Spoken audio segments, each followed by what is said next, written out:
नमस्कार दोस्तों, जय माता की। स्वागत है आपका लता पाठक ब्लॉग में। तो दोस्तों, आप लोग कैसे हैं? आशा करती हूँ आप लोग बढ़िया होंगे। तो शुरुआत की जाए आज के ब्लॉग की। तो दोस्तों, सुबह से घर का काम निपटा के तो जैसे ही कपड़े पहनने की याद आई तो मुझे याद आया कि मेरे कपड़े उधड़े, चलो इनको सिल लेती हूँ। दोस्तों, जब पहनने की ज़रूरत पड़ती है तभी याद आता है कि कपड़ों में सिलाई रखनी है, आगे पीछे याद ही नहीं रहती है। तो अभी मुझे हल्द्वानी भी जाना है, अभी काम और भी है, तो मुझे सिलाई की याद आई तो मैंने कहा चलो अब फिलहाल मशीन निकाल के फटाफट रख ही देती हूँ, क्योंकि अब सर्दी के दिन आ गए हैं, मैक्सी पहनी नहीं जाती, ठंडा लगता है, तो सूट पहनने के दिन आ रहे हैं। तो मैंने कहा चलो ये उधड़े इनको सिल लेती हूँ। और अभी खाना बनाना है, खाना नहीं बना रखा है, झाड़ू पोछा पूजा पाठ करके निपटी हूँ तो सीधा सिलाई में ही लग गई हूँ। और अभी हमने हल्द्वानी जाना है, मैंने, मोहित की मम्मी ने, तारा ने, बहन के यहाँ जाना है। तो इनको मैंने 11 बजे का टाइम दिया है। हम लोग जा रहे हैं बहन के यहाँ। तो मोहित की मम्मी भी आई है वहाँ जाने के लिए हल्द्वानी, और तारा भी आई है। तारा अभी पहुँचे, तारा को लेट हो गया आज। और इनको भी, मोहित की मम्मी को मैंने बुला लिया था टाइम पर मेरे को लेट हो गई है। तो अब 1 आध घंटा तो हमें लगेगा ही, अभी तो जाने में ही लगेगा टाइम, शाम हो ही जाएगी हमें आने में। हाँ, 1 घंटा पूरा। मोहित की मम्मी कह रही होगी मेरे को बेवकूफ़ बना दिया टाइम पर बुला के। बेवकूफ़ नहीं बनी, मैं 1 बजे 2 बजे आती भी ना। अगर हमको कोटाबाग मिल जाएगी तो सबसे अच्छा रहेगा। हाँ, कोटाबाग की टाइम लगाती है यार। हैं? हाँ, तो भाई अब हम निकल रहे हैं तीनों जने। सामान लाना बहुत पड़ता है।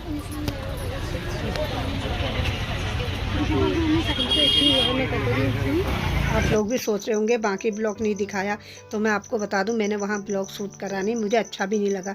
और दोस्तों, बड़ा बुरा लग रहा था, बहन के यहाँ जाके बार बार उसकी देरानी की याद आ रही थी, तो बहुत अजीब सा लग रहा था। तो मैंने कहा जब मुझे इतना बुरा लग रहा है, बहन का क्या हाल होगा, उन लोगों ने तो वहीं रहना है, मैं तो कभी कभार जाने वाली हूँ, तब मुझे इतना बुरा लग रहा है।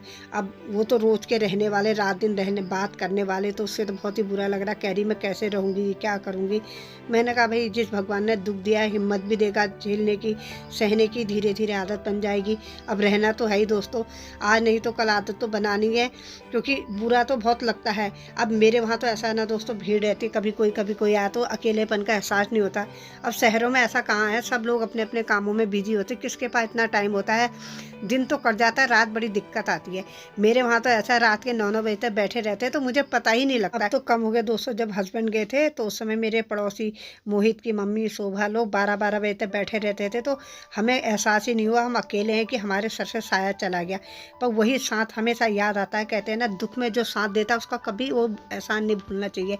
इसीलिए मैं अपने पड़ोसियों का एहसान कभी नहीं भूल सकती, क्योंकि दुख की घड़ी में जो साथ देता है ना वो कभी नहीं भूला जाता है। सुख में तो सभी साथ देते हैं, वही है। अब पास पड़ोस अच्छा हो तो अच्छा ही लगता है। अब होने को तो उसके पड़ोसी भी बहुत अच्छे हैं, पर यह सब जॉब वाले हैं, थके रहते हैं, तो उतना कहाँ होता है टाइम।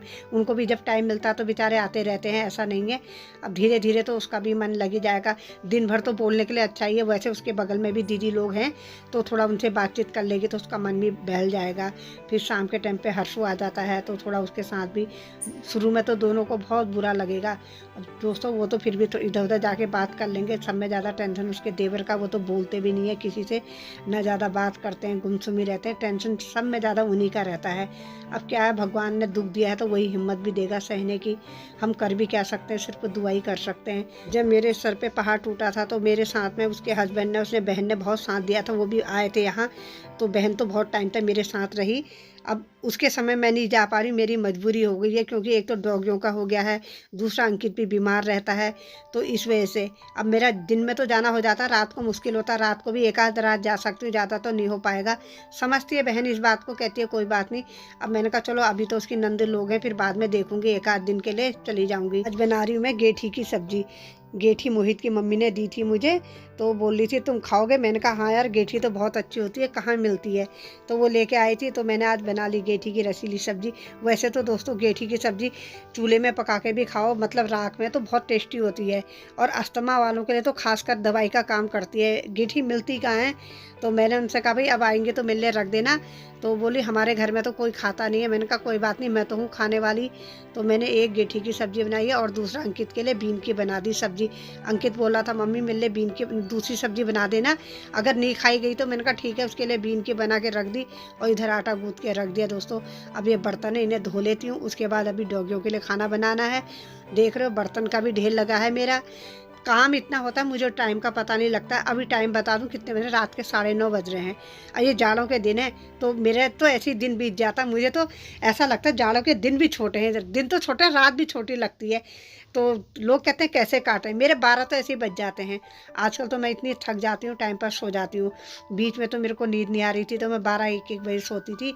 आजकल पता नहीं क्या हो रहा है, शरीर थका थका हो रहा है तो रात को नींद भी आ जा रही है। 10:30-11 बजे तो मैं ऐसे सो जा रही, मुझे पता ही नहीं लग रहा कौन सी दुनिया में हूँ। फिर 2-2:30 बजे नींद खुल जाती है।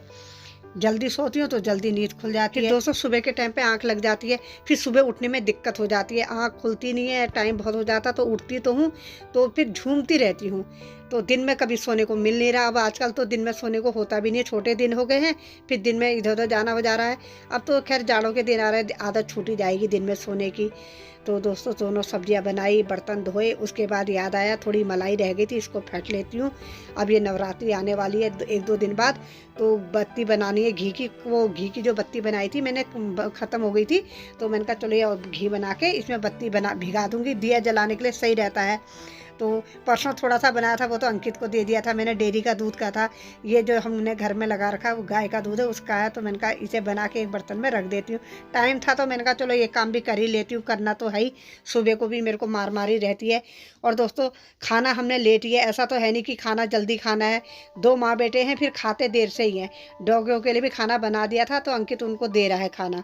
मैंने कहा अंकित से तू अपना काम कर ले, मैं भी अपना काम कर लेती हूँ। खाना बनाने के बाद थोड़ी देर बाद मैं भी खा लूँगी। तो रसीली सब्जी बनाई है, गर्म होती है तो भाई मैं तो खा लेती हूँ, लग रही है भूख। तो भाई खाना वाना खा लिया है, अब नींद भी आने लग गई है और 11:15 का टाइम भी हो गया है। तो ब्लॉग भी यहीं पर समाप्त करती हूँ, क्योंकि ज़्यादा लंबा ना बना के। सब्जी बहुत अच्छी हो रही थी दोस्तों, आप भी बना के ज़रूर देखना, ज़रूर ट्राई करना और मुझे कमेंट करके ज़रूर बताना कैसी लगी। तो अब टाइम भी बहुत हो गया, नींद भी आ रही है, तो इसी के साथ आज का ब्लॉग भी समाप्त करती हूँ। कल फिर मुलाकात करूँगी आपसे एक नए ब्लॉग के साथ। तो आपको आज का ब्लॉग कैसा लगा? अगर आपको आज का ब्लॉग पसंद आए तो मेरे चैनल को लाइक शेयर सब्सक्राइब करना ना भूलें, साथ ही साथ कमेंट करके ज़रूर बताएं। गुड नाइट दोस्तों, शुभ रात्रि, धन्यवाद।